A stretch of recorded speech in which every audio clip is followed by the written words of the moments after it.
Iran supreme leader Ayatollah Ali Khamenei మరణంతో చెలరేగిన ఆగ్రహ జ్వాలలు పొరుగు దేశమైన పాకిస్తాన్ కు వ్యాప్తించాయి. కరాచీలోని అమెరికా కాన్సులేట్ పై నిరసనకారులు దాడికి యత్నించగా భద్రతా సిబ్బంది జరిపిన కాల్పుల్లో 9 మంది ప్రాణాలు కోల్పోయారు. ఈ ఘటనతో దేశంలో తీవ్ర ఉద్రిక్తత నెలకొంది.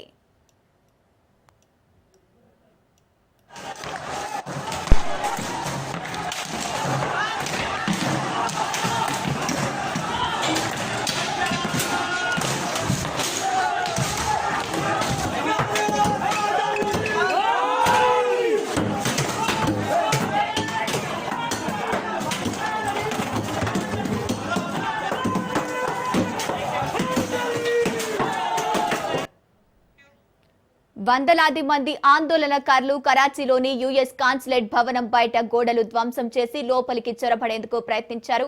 భవనంలోని అద్దాలను పగలగొట్టి ప్రవేశ ద్వారం వద్ద ఉన్న ఓ గదికి నిప్పు పెట్టారు. పరిస్థితిని అదుపు చేసేందుకు పోలీసులు టియర్ గ్యాస్ ప్రయోగించి ఫలితాలు లేకపోయింది. దీంతో పాకిస్తాన్ పోలీసులు అమెరికా భద్రతా సిబ్బంది కాల్పులు జరిపారు. ఈ కాల్పుల్లో 9 మంది మరణించగా మరో 8 మంది గాయపడినట్లు స్థానిక ఆసుపత్రి వర్గాలు పోలీసులు ధృవీకరించారు.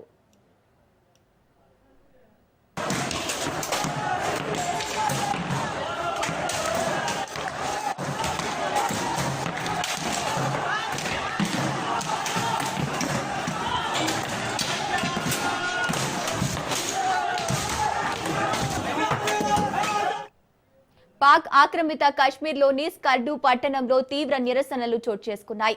అక్కడ ఆందోళనకారులు ఐక్యరాజ్య సమితి కార్యాలయానికి నిప్పు పెట్టారు.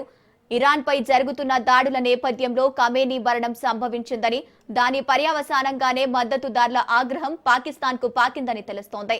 స్థానిక పోలీసుల వివరాల ఆధారంగా రాయిటర్స్ వార్తా సంస్థ ఈ ఘటనలను నిర్ధారించింది.